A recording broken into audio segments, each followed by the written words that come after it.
Now back to the Brian Zimmerman Show. Here's Brian. Hi, everyone. Welcome back to another episode of the Brian Zimmerman Show, where I share personal tell-all stories and revelations of my good and bad experiences in sales, music, and radio. Thought I'd talk today about the best subject lines to use. I think what I would recommend doing, and I do this a lot, is to do an A/B test where you have two separate subject lines and you test which one is getting the most opens. And you certainly want to avoid any sort of wording that'll end up in the spam, right? So like free, don't use free, or limited time only. The other one I would never use, because everybody out there is using it, is quick question.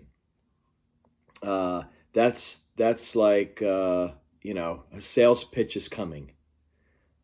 So I would avoid using that.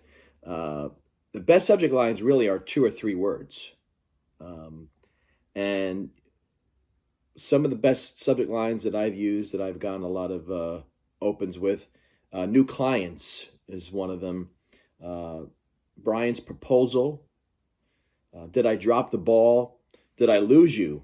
Is one of them, kind of breakup ones. The other one too, not to use, is, and I'd used this a long time ago, and until I found out that other companies were using it too.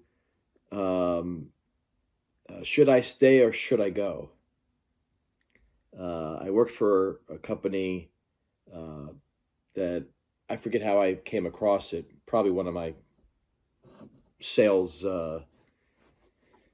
in a sales book or something like that that I was studying, whatever. Anyway, when I went to a new engagement and was looking at the sales process and language and verbiage and all of this stuff, what was on there was use this subject line when you can't get anybody.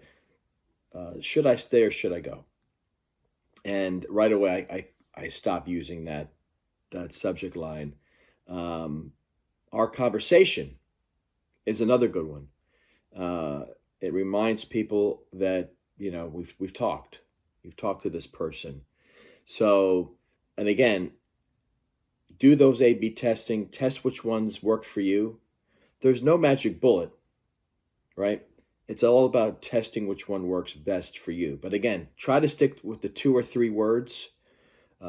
Try to not use the quick question and should I stay or should I go. They're not just cheesy and overused.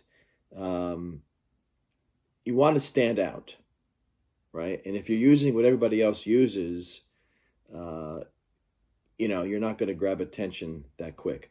So, and again, I'm sure you can do some online research about all the words, the spam words not to use. But do your own testing.